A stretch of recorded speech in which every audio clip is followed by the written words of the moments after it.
All right. Sorry for the lack of posting. The Snowmageddon has had us, well, we can't really do much outside. Just struggling to survive. But today we have some fabrication going on. Building a wing tree for the 55 car. Micah's car is just about, I'd say 85%, maybe 90% close to being ready to take to the racetrack for a trial. And in other news, the 33 car looking real good. Both the axles are in it. We're starting to mock up the body. I still got to do the plumbing, the oil system. The fuel pump is done. Drive line is done. Fabrication is done. I ended up moving the seat back 2 inches after a lot of going back and forth. We cut the A-bar and spaced her back, and I reinforced everything. I'll show it when we have the car outside where I can film it. Everything was tigged. Everything's nice. So yeah, we're moving forward. And sorry for the lack of posting, and thanks everyone for watching.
So yeah, for all my people that pay attention to what I do, please don't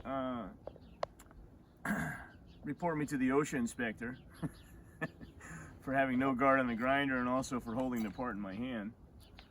Good story goes along with that. I was one time working for a demolition company up in East Windsor, and we had a Case 1835 skid steer, and down inside the tub, after everything's been removed, there are 4 drive motors for anyone that knows heavy equipment anyway. To get in there, the length of the 4-inch grinder was too much. I always used the Metalbo with the quick release hub. So I got the smart idea to mount the cut wheel on the air grinder because it's so small and it was right angle. What I didn't realize was the air grinder makes about 7,000 or 8,000 more RPMs than the angle grinder, and it exploded in my face. But as you can see, I didn't learn anything. Thanks for watching.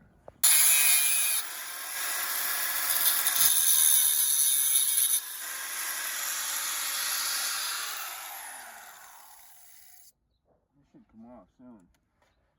Don't have much left on it, does it? No, it should release soon. Why are you not releasing? It must have a thread holding it. It's holding on by a thread.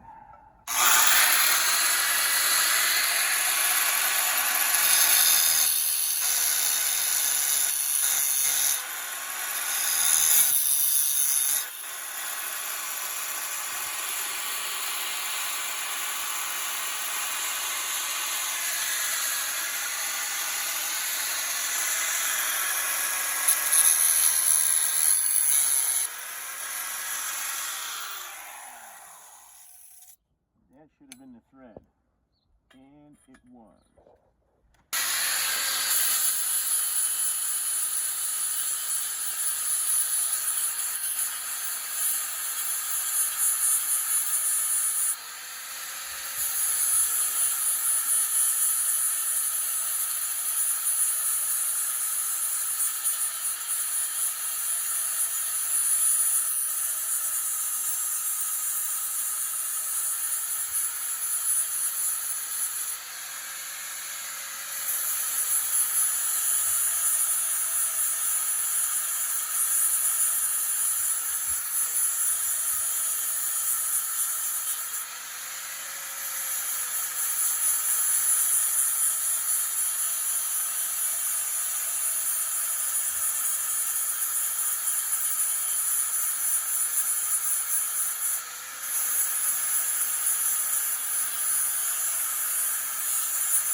So for everyone that wonders why I'm constantly outside doing all this welding, grinding, and fabrication, it's because team owner has some serious racing engines in there that he doesn't like any flying debris getting near.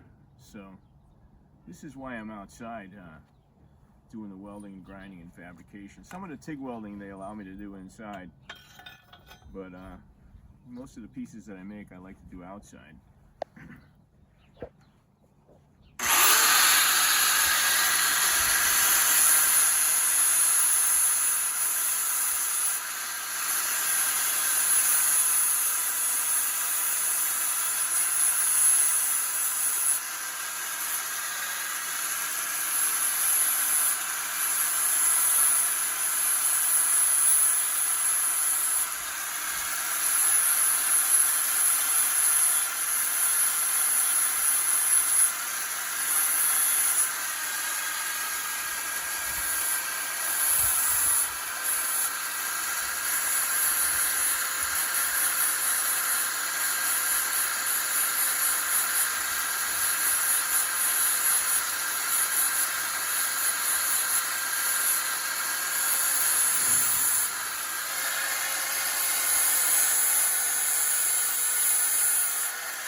Cost of racing equipment being what it is in today's environment and society, we recycle as much of this stuff as we can. The good thing in that equation is I like to weld and fabricate.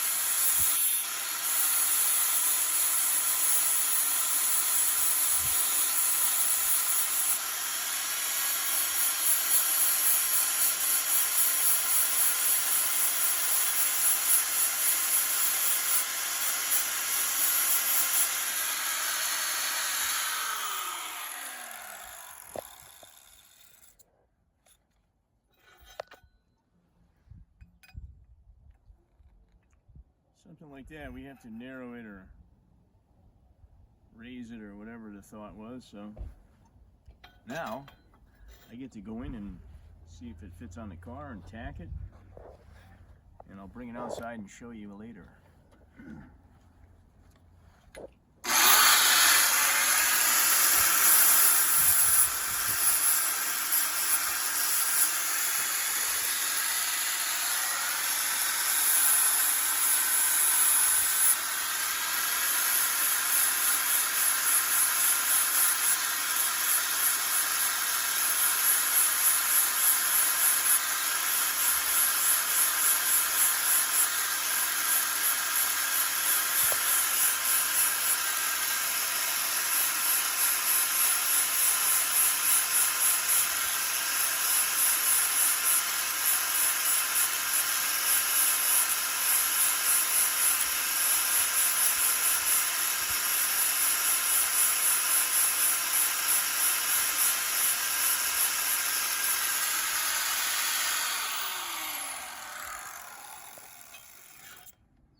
May even get to see the car later because we're going to move some cars around and I think we're going to put Micah's car in the trailer. It's pretty much ready to go other than scaling it and doing some final prep. So, maybe possibly in a little while.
This was a wing tree I drove last year. I had it on a 55 car, so we know it's effective, albeit it wasn't something I built in its original form.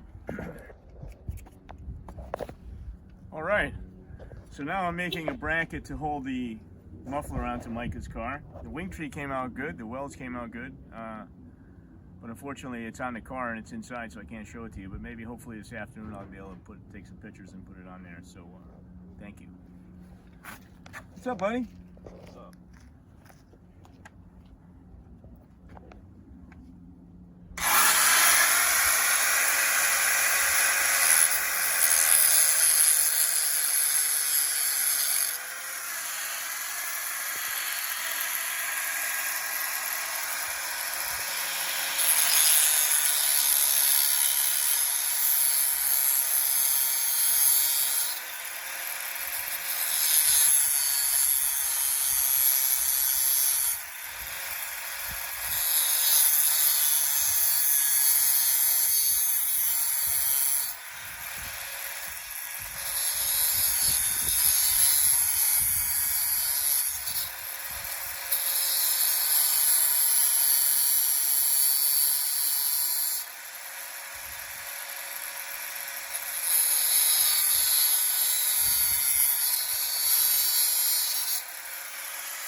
Outside is because the wind carries the debris away, and I'm able to kind of work at my own pace when I get outside the the eyes of everyone. So I kind of love to do these brackets and make these parts and rudimentary hand tools, and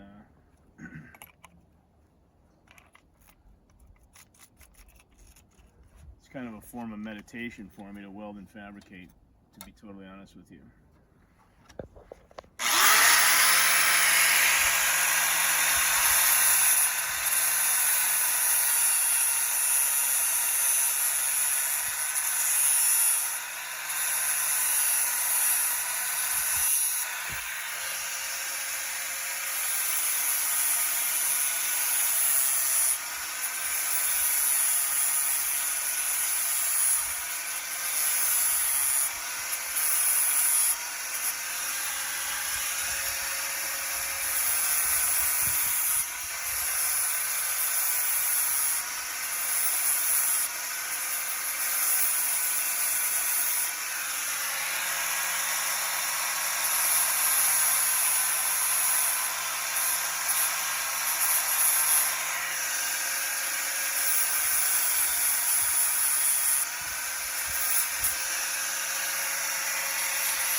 Sometimes inside the shop there they have end mills and a Bridgeport and all these things that could make this perfect, but sometimes by the time you set up to do these things, you waste a little bit of time when I can just notch it with a body grinder very easily.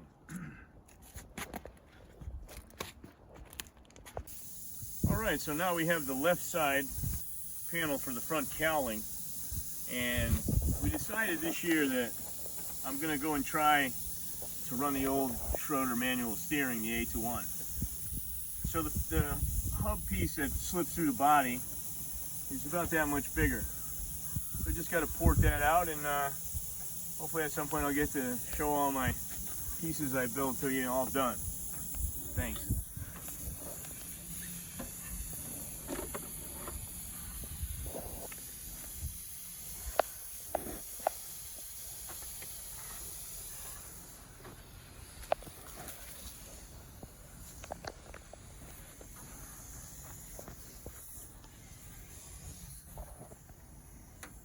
Might be harder than I think.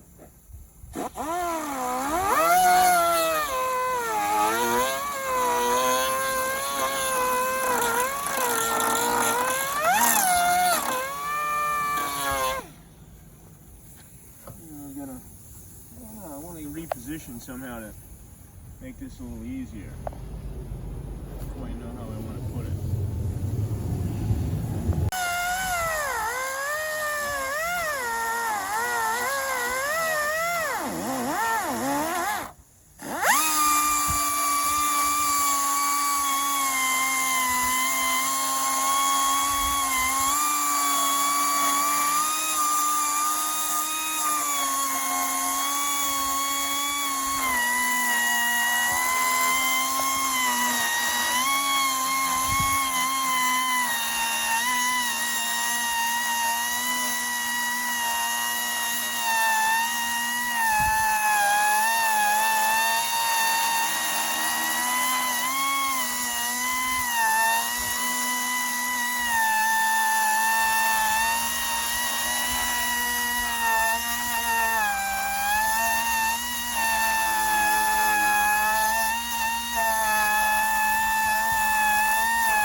This car was previously the Sean Torrey NENMA B car, NENMA Lights car actually, and it was a very successful car, and all the workmanship and everything he did on the car was real nice craftsmanship, so it puts it on me to kind of try and do the best I can. I don't want to turn it into something that is not quite what it was when he had it, because his stuff was second to none.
Turn it a little bit, maybe I can get a little closer to me now.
Still pretty round.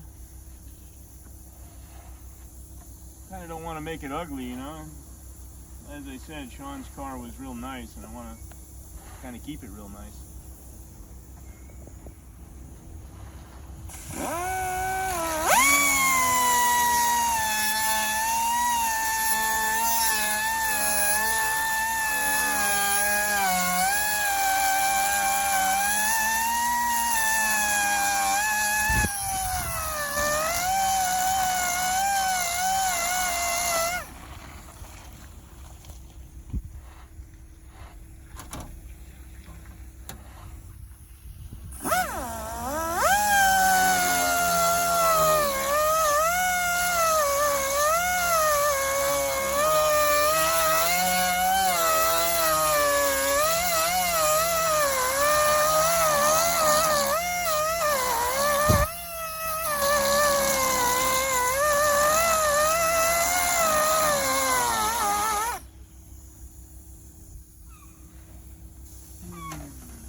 Time to go try it on the steering box. We're getting close.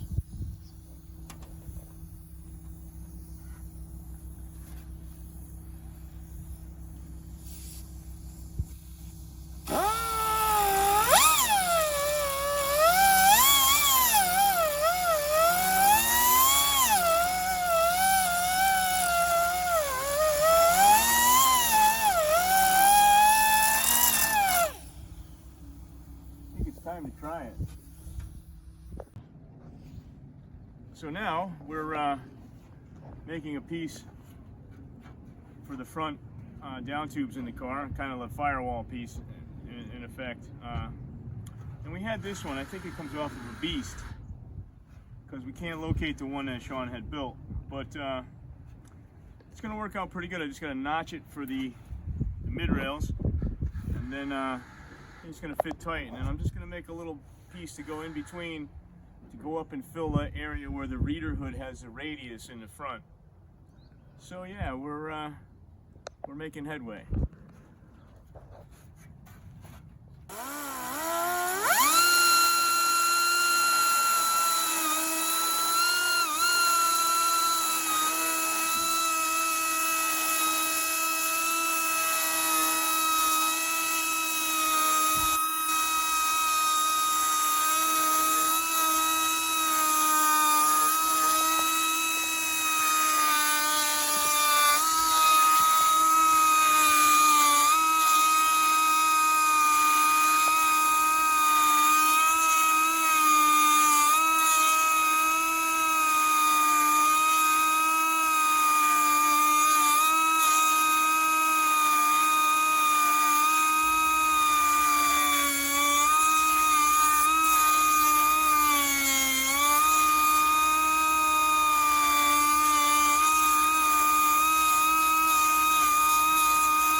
I think my hands could have been a surgeon if I had the brains, but obviously I don't have the brains.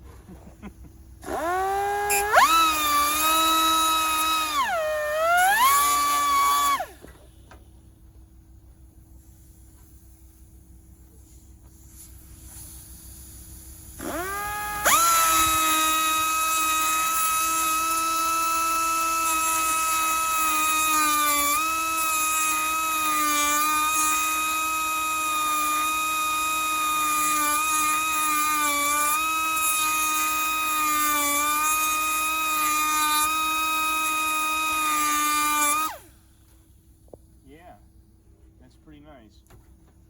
Not bad. I'll stop patting myself in the back.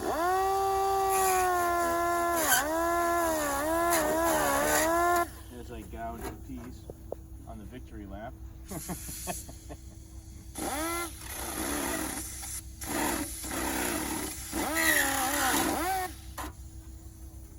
we're going to call that side good. Now, this side should be a bit easier. It's higher on the part, and I can kind of catch the hose in my armpit a little bit. Here we go.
Freehand is not a good option.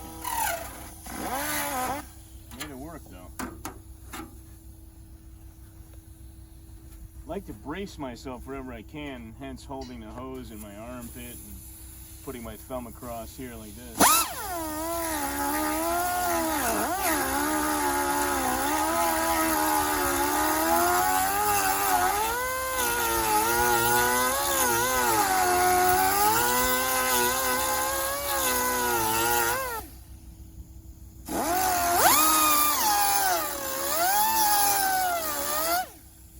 Straight money, dude. Got it. Okay. Let's see if that's going to work.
think I'm gonna go test it before I cut too much. So this is the part in the video where I say I'd rather cut it twice than cut it too much. But with that being said, probably someone that has a little better abilities would have had the first cut right.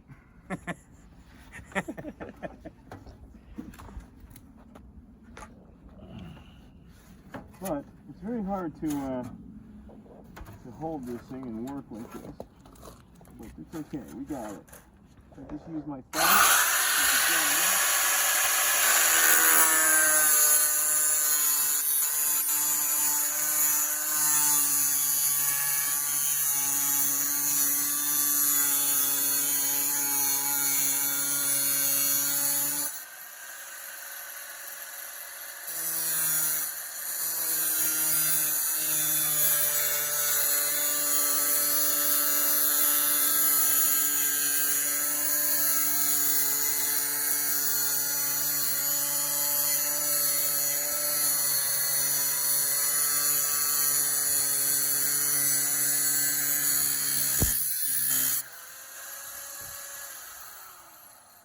Kind of an issue where when you're cutting something this thin, you want to go fast because the heat from the wheel will warp the panel, but at the same time you want to go slow so that you steer the grinder right on track, as you can see I'm doing here.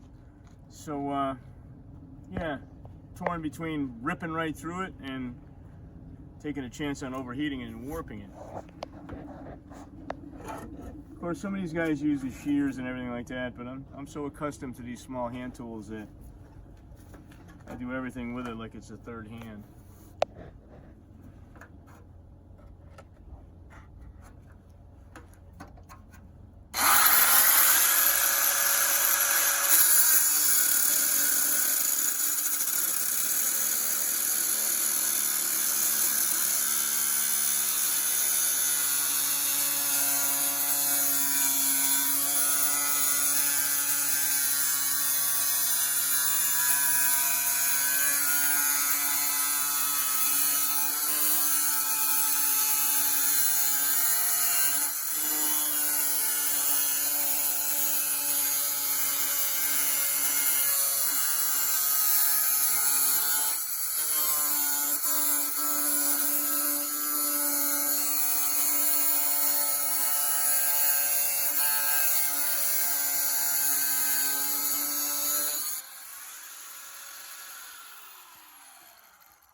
Held it dead on the line. It's not too bad. A little dressing up, but I'll take it.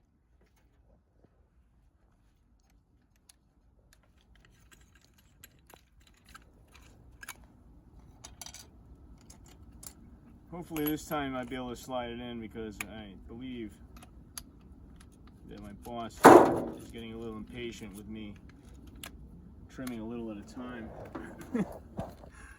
Of course, I like to keep everything, like I said, this was Sean's car and it was really nice.